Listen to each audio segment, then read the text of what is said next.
ஒரு சாய்ராமுடைய ஆனந்த கண்ணீர். 2 வருஷமாக தலைக்கு மேலே இருந்த பிரச்சனை 2 மணி நேரத்தில் அவங்க சாதிச்சாங்க. இவங்களை அந்த குடும்பம் ஒரு விளக்குமாற எங்கே வைப்பாங்களோ அந்த இடத்துல உட்கார வச்சு இன்னைக்கு அங்கே இருந்து சாயப்பா அவங்கள கோபுரத்தில் உட்கார வச்சுருக்காங்க. அப்போ உங்கள் வாழ்க்கையிலையும் உங்கள் உறவுகள், உங்கள் நண்பர்கள் எங்கே உங்களை உட்கார வச்சுருக்காங்க? இனி நீங்கள் எந்த இடத்துல மாற போகிறீங்க?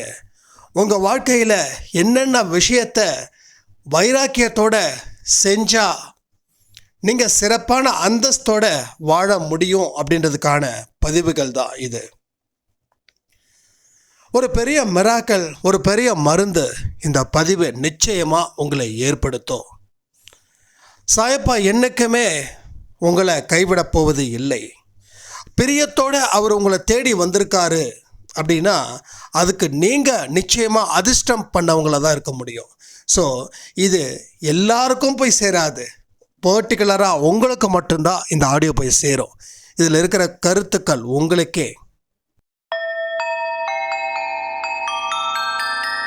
ஓம் சாயிரா சாயிரா, ஓம் சாயிரா சாயிரா, ஓம் சாயிரா சாயிரா, அன்பே சாயிரா, பேரன்பே சாயிரா, அகிலம் தளிக்க ஆத்மா விழிக்க அனுதினம் சாயிரா, எங்கள் அன்பே சாயிரா.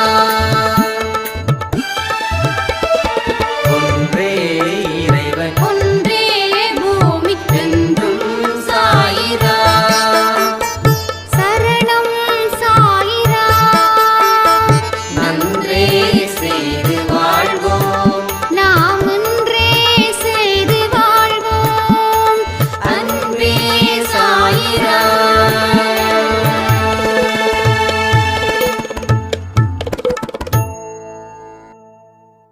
சாய்ரா, என் உயிரின் உயிரானவர்களே, ஒரு சாய்ராமுடைய ஆனந்த கண்ணீர்.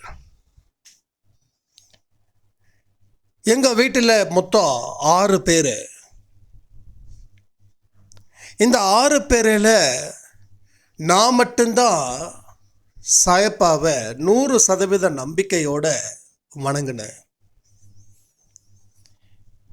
எனக்கு வாழ்க்கையில் சொல்ல முடியாத அளவுக்கு பிரச்சனைகள்.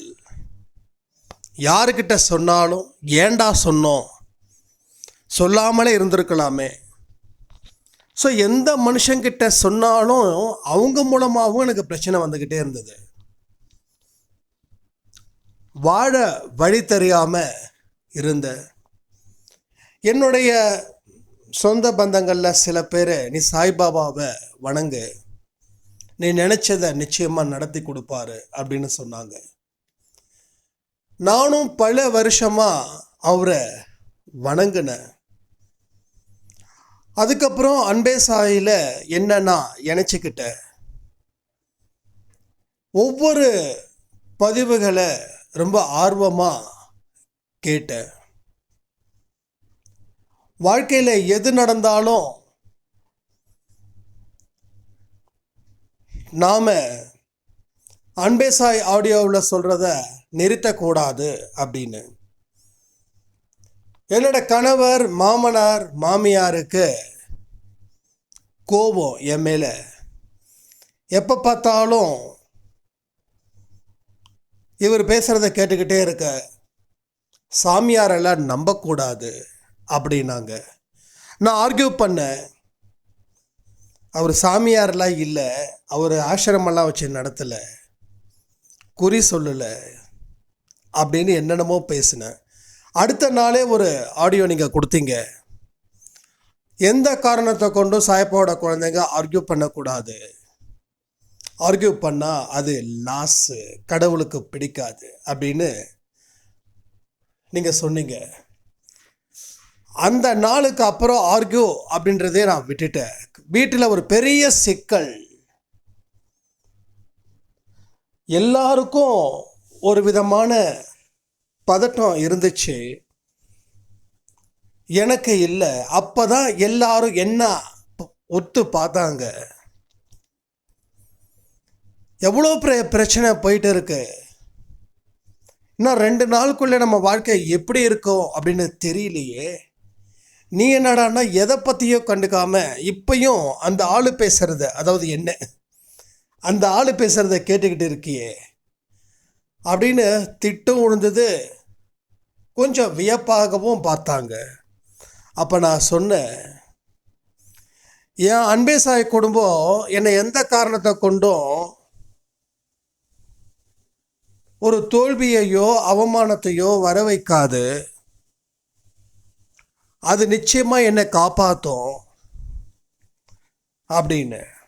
அப்போ அவங்க உதவி செய்ய போகிறாங்களா அப்படின்னு கேட்டாங்க. நான் சொன்னேன், யாராவது ஒருத்தர் மூலமாக உதவிகள் கிடைக்கும். ஆனால் கிடைக்கணும்னு நான் எதிர்பார்க்கல. கிடைச்சாலும் சந்தோஷம், கிடைக்கலனாலும் சந்தோஷம். கிடைக்கலனாலும் நமக்கு இந்த பிரச்சனையில் இருந்து நம்ம தாண்டி போவோம் அப்படின்னு சொன்னோம். சொல்லும்போது அவங்க மறுபடியும் கொஞ்சம் ஹார்ஸாக பேசுனாங்க.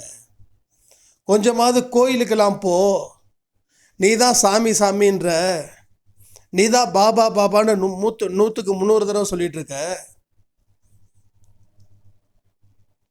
அதனால் நீ போ.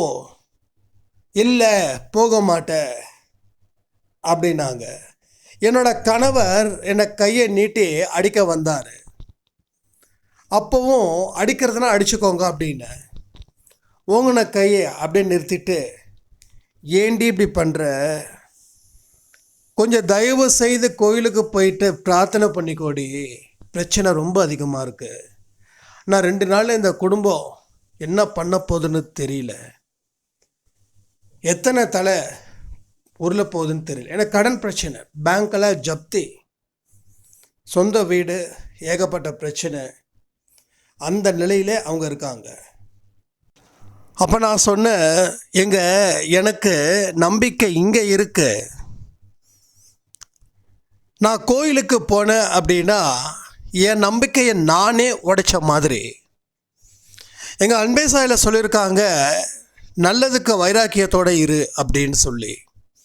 அதே வைராக்கியத்தோடு நான் இருந்தால் பிரச்சனை தீரும், நம்புங்க அப்படின்னு. ஒருவேளை இந்த பிரச்சனை தீரணும்னா அதுக்கு நீ தான் பொறுப்பு அப்படின்னாங்க. கண்டிப்பாக நான் தான் பொறுப்பு, நீங்கள் நிம்மதியாக போங்க அப்படின்னு சொன்னதுக்கப்புறம் என் வீட்டு பூஜை ரூமில் 5 நிமிஷம் கண்களை மூடி பிரார்த்தனை செஞ்சேன். அன்பே சாயப்பா, என்ன நீ காப்பாற்று. இந்த வீடில் என்ன ஒரு விளக்குமாற ஓரமாக வச்சிருக்கிற மாதிரி வச்சிருந்தாங்க. அது உனக்கு நல்லாவே தெரியும். குப்பையில் கிடந்த ஒன்றை கோபுரத்தில் வைக்கிறேன்னு நீங்கள் சொன்னீங்களே, அதாவது அன்பே சாயில் இந்த ஒரு ஆடியோ நம்ம கொடுத்துருக்கோம். இப்போது கோபுரத்தில் வைக்க போகிறாங்க. நான் சந்தோஷமாக இருக்கேன், எனக்கு எந்த பிரச்சனையும் இல்லை. நான் கஷ்டப்படுறேன்னு சொல்லி நீ கஷ்டப்படாத அப்படின்னு நான் பிரார்த்தனை பண்ணேன். அடுத்த 2வது நாள் ஜப்தி என் வீட்டில் இருக்கிற அத்தனை பொருளையும் வெளியில் வைக்கிறதுக்கு தயாராகிறாங்க. பேங்க்லேருந்து இறுதியாக ஒரு ஃபோன் கால். அந்த ஃபோன் கால் மேனேஜர் பேசினார். இது மாதிரி டைமிங் முடிஞ்சிருச்சுங்க, நீங்களா எல்லா திங்ஸையும் எடுத்துட்டிங்கன்னா பிரச்சனை இல்லை, ஒரு தர்ம சங்கடமான ஒரு சூழ்நிலையை உருவாக்கிடாதீங்க அப்படின்னு.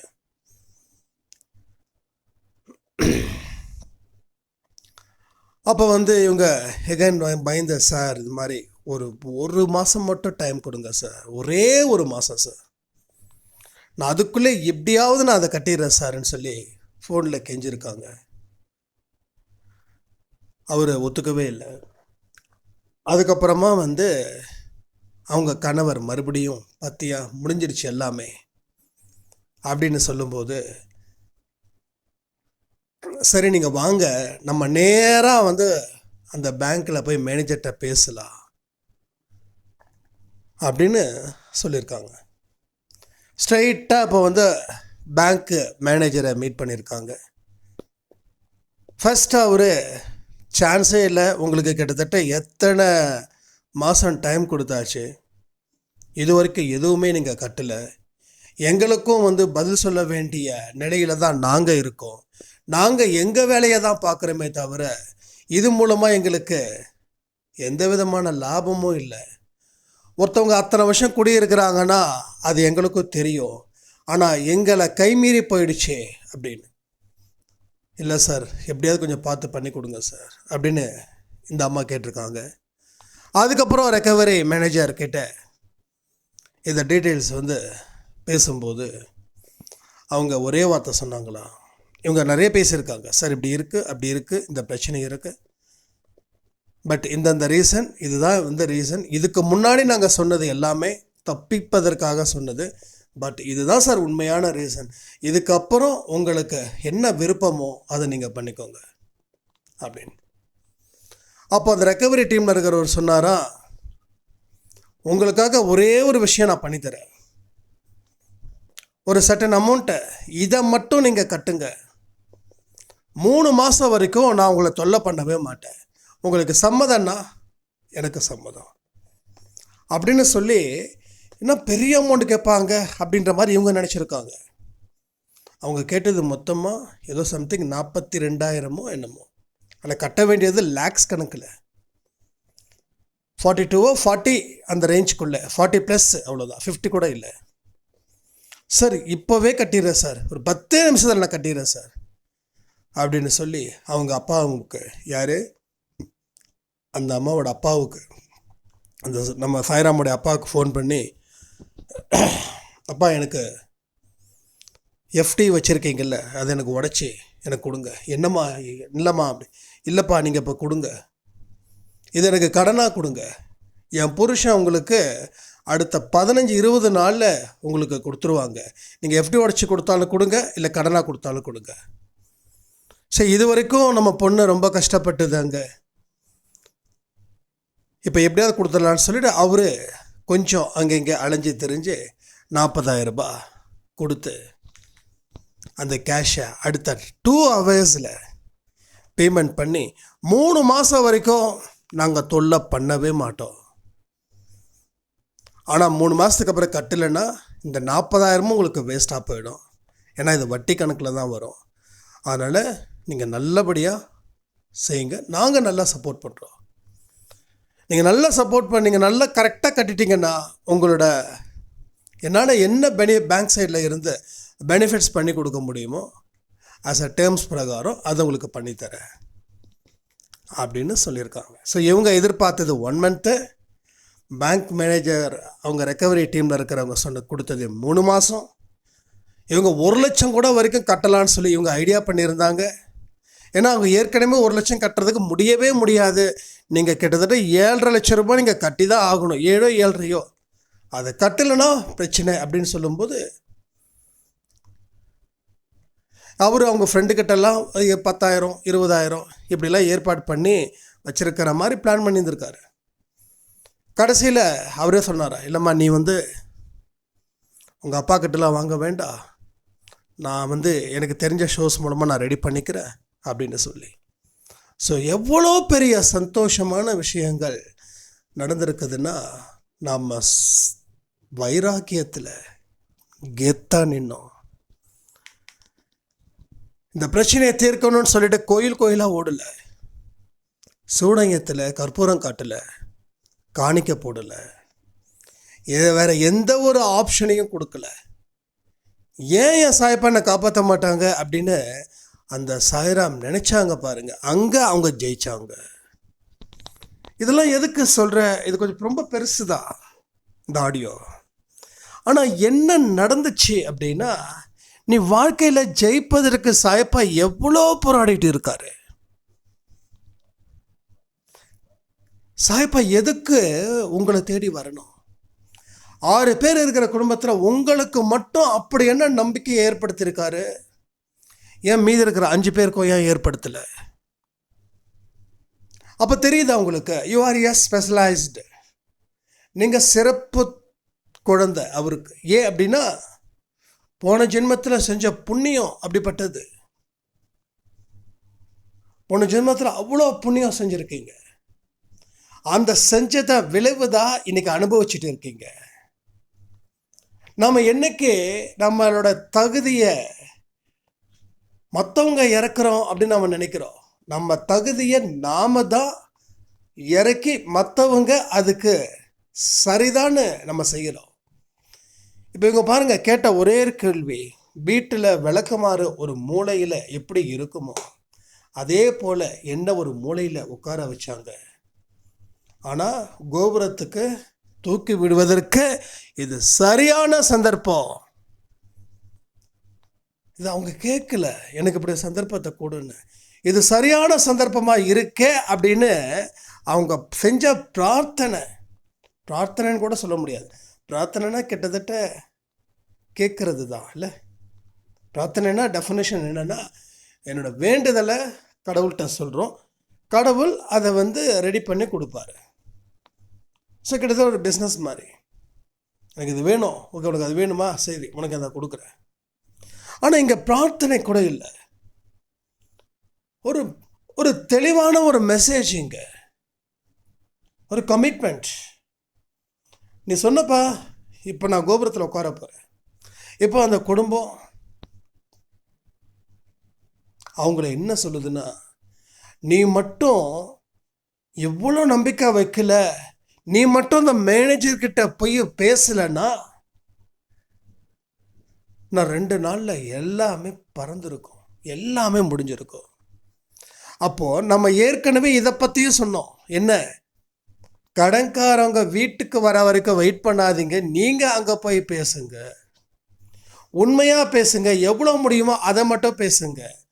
அதை மீறி அவங்க ஓகே பண்ணா அது சந்தோஷம், ஓகே பண்ணலைன்னா அதுதான் கடவுளுடைய கணக்கு.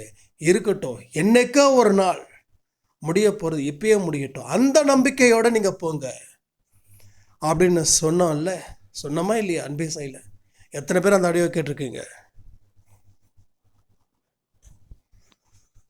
அப்போ கடன், எவ்வளோ பெரிய கடனை அடுத்த 2 மணி நேரத்தில் முடிஞ்சிருக்குது. இந்த கடனால் அவங்க மன உளைச்சல் 2 வருஷம் அவங்க வீட்டுக்கு வரோம், அவங்க நோட்டீஸ் ஒட்ட இப்படியே போயிட்டுருக்குது. 2 வருஷமாக அந்த குடும்பத்துக்கு சரியான தூக்கம் இல்லை, சரியான சாப்பாடு இல்லை. எப்போ பேங்க்காரவங்க வராங்களோ, என்ன அசிங்கப்படுத்த போகிறாங்களோ, இந்த ஒரு தாட்டில் தான் அவங்க இருக்காங்க.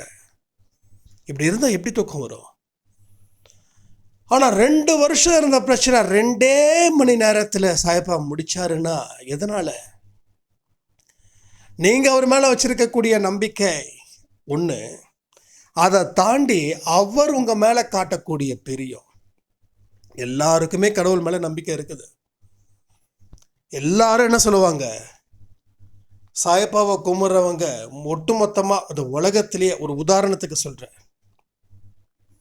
1,00,000 பேருன்னா அந்த 1,00,000 பேர்கிட்டையும் நீங்கள் போய் கேட்டிங்கன்னா, என்னப்பா சாயப்பா மேலே நம்பிக்கை வச்சுருக்கியானா, எஸ் நம்பிக்கை வச்சுருக்கங்க. நம்பிக்கை வச்சிருக்கிறதால தான் அவங்க சாயப்பாவை கும்பிட்றாங்க. நம்பிக்கை இல்லாதவங்களுக்கு கோயில் என்ன வேலை? அப்போ கோயிலில் இருக்கிறவங்க அத்தனை பேரும் கடவுள் மேலே நம்பிக்கை வச்சுருக்காங்க. ஒன்று, இது கண்டிப்பாக எல்லாருக்கும் இருக்கணும். அதை தாண்டி கடவுள் உங்கள் மேலே பிரியமாக இருக்கணும். ரைட்? கடவுள் உங்கள் மேலே பிரியமாக இருந்தால் மட்டும்தான் நீங்கள் நல்லபடியாக வாழ முடியும், இக்கட்டில் இருந்து வெளிவர முடியும். அப்போ இந்த 1,00,000 பேரை நம்பிக்கை வச்சுருக்காங்க, ஆனால் கடவுள் அவங்க மேலே ஏன் அந்த பிரியத்தை காட்டலைன்னா, இவங்க வச்சிருக்கக்கூடிய நம்பிக்கை அப்படிப்பட்டது. இப்போ இந்த சாய்ராமுக்கு சொன்னாங்க, இது மாதிரி இப்படிலாம் இருக்குது, அதனால் குலதெய்வம் கோயிலுக்கு போகலாம்.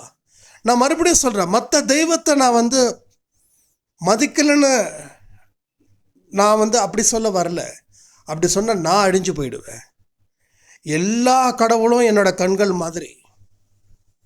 ஏன்னா மற்ற கடவுள் சரியில்லை, பவர் கம்மி அப்படின்னா அது நீ மற்ற கடவுளை அவமதிக்கலை, நம்ம சாயப்பாவையே நம்ம அவமதிக்கிறோம். ஏன்னா கடவுள் தன்மை கொண்டவர்கள் தான் அவங்க எல்லாருமே. எல்லாத்துக்கும் சேர்த்து ஒரே முகம்தான், ஒரே முகம்தான். ஒரு கண்ணாடியில் நாம் பார்க்கும்போது நம்ம உருவம் ஒன்று. நல்லா பார்த்துக்கோங்க, நம்ம கண்ணாடியில் பார்க்கும்போது நம்ம உருவம் ஒன்று தான், ரெண்டு உருவம் இல்லை. ஆனால் ரெண்டு உருவமாக இருக்குது. எப்படி சொல்லுங்கள் பார்க்கலாம்? கமெண்ட் பண்ணுறீங்களா கொஞ்சம்? நான் கமெண்ட் கேட்கவே இல்லை. இப்போ நீங்கள் கண்ணாடி முன்னாடி பார்க்குறீங்க, உங்கள் உருவம் ஒன்றே ஒன்று தான் காட்டு. ஏன்னா நீங்கள் ஒரு உருவம் தான் இருக்கீங்க, ஒரு கண்ணாடி தான் இருக்குது. இப்போ அந்த கண்ணாடியை ரெண்டாக உடைச்சா எத்தனை உருவம் வருது? எப்படிங்க ரெண்டாச்சு? கண்ணாடியும் ரெண்டாச்சு, நீயும் ரெண்டான. ஆனால் கண்ணாடி மட்டும்தான் ரெண்டாச்சு, நீ ரெண்டாகலை, நீ ஒன்று தான்.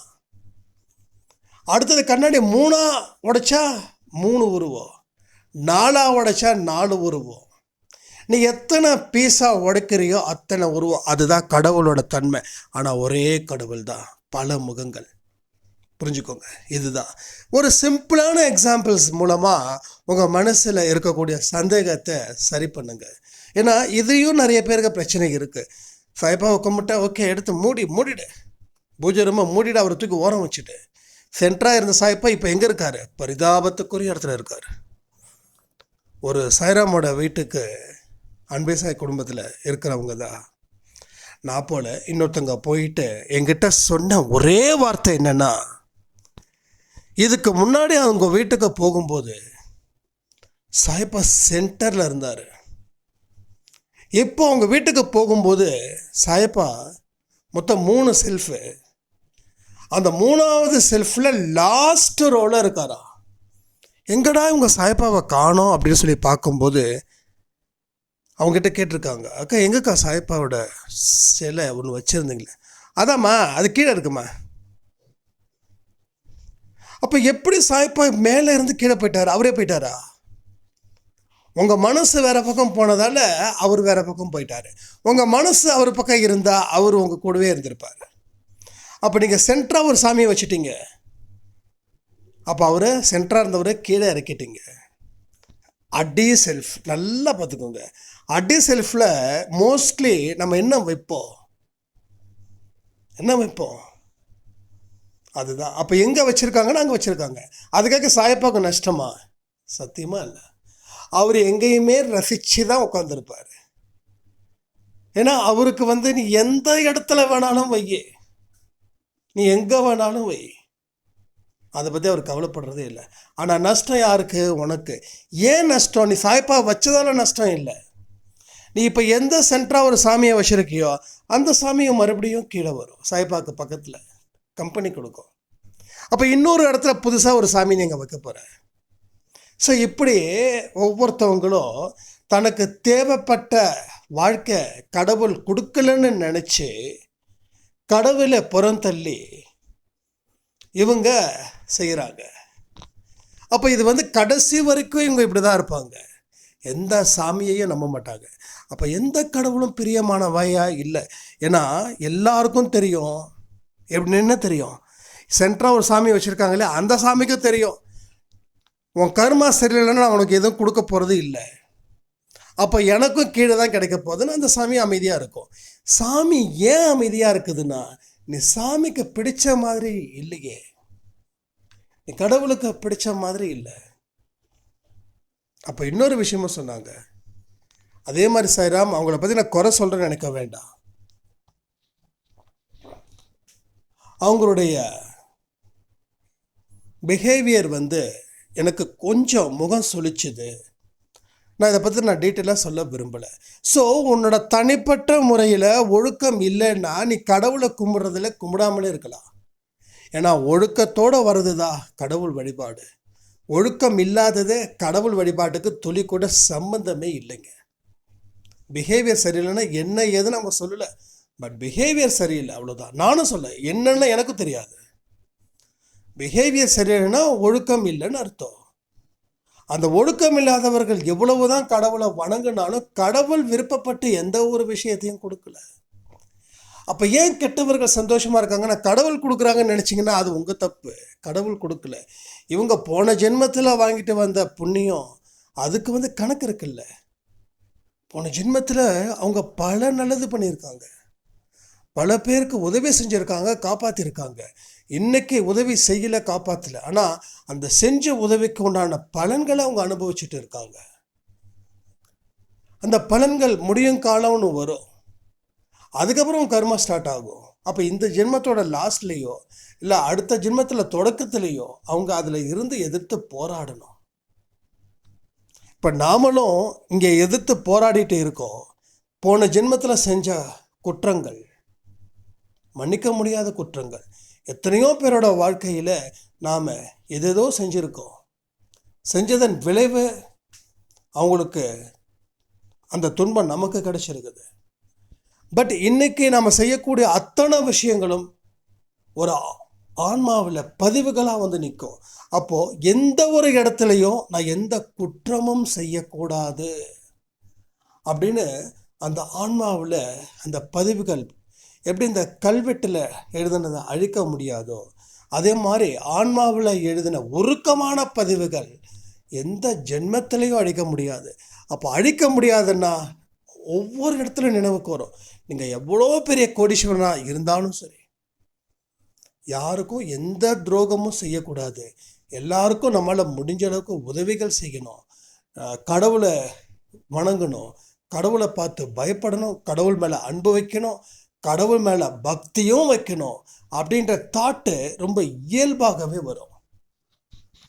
இது எல்லாத்தையும் நீங்கள் புரிஞ்சுக்கணும். கடவுள் உங்களுக்கு எல்லாருமே கடவுள் மேலே நம்பிக்கை வச்சு தான் இருக்காங்க. ஆனால் ஏன் அவங்களுக்கு கிடைக்கலன்னா அந்த பக்தியிலையும் அன்புலையும் ஒழுக்கத்திலையும் அவங்க வைராக்கியமாக இல்லை. வைராக்கியத்தோடு இருந்தால் கரை சேர்ந்துருப்பாங்க. வைராக்கியத்தில் இல்லைன்றதில் கரை சேரவே முடியல. கரைக்கு வர்றதுக்கு கொஞ்சம் தூரம் தான், ஆனால் அந்த கரைக்கு உள்ள அலோவ் பண்ணவே இல்லை. எவ்வளவோ தூரம் வந்தாச்சு, எட்ட தூரத்தில் தான் இருக்கு வாழ்க்கை, ஆனால் கிடைக்கல. இதுக்கு காரணம் என்னென்னா ஒரே விஷயந்தான், உங்கள் வாழ்க்கையில் இருக்கக்கூடிய தவறுகள் இருக்குதான்னு பாருங்கள். உங்கள் கேரக்டர்ஸ் உங்கள் கேரக்டர்ஸை செல்ஃப் அனலைஸ் பண்ணுங்கள். பொறாமைப்படுறதும் தப்பு தான். என்னங்க பொறாமை கூட படக்கூடாது? எஸ், பொறாமைப்படக்கூடாது. ஒருவேளை அது கூட கரை சேர முடியாத அளவுக்கு தடையாக இருக்கலாம்ல, யாருக்கு தெரியும்? எதுக்கு தேவையில்லாத பொறாமை? உங்களால் செய்ய முடியாததை இன்னொருத்தர் செய்கிறான்றதுக்கு தானே பொறாமை. அப்போ ஏன் உங்களால் செய்ய முடியாது? உங்களால் என்ன செய்ய முடியுமோ அதை செய்யுங்களேன். செஞ்சால் பொறாமைப்பட மாட்டீங்கல்ல. அப்போ தேவையில்லாத ஒரு அழுக்கு சேராமல் இருக்கும்ல, அழுக்கு சேர்ந்துக்கிட்டே இருந்தால் என்ன ஆகிறது? இதெல்லாம் யோசிக்காமல் நாம் இஷ்டத்துக்கு நம்ம வாழ்க்கையை வாழ ஆரம்பிச்சோன்னா கஷ்டப்படுவதற்கு நம்ம தயாராக இருக்கணும்னு அர்த்தம். அதனால் இதை எல்லாத்தையும் புரிஞ்சு வாழ்க்கையை வாழ்ந்தா சாதிக்கலான்னு சொல்லி இந்த ஆடியோவை நான் முடிக்கிறேன். ஜெய் சாய்ராம். ஓம் சாயிரா சாயிரா, ஓம் சாயிரா சாயிரா.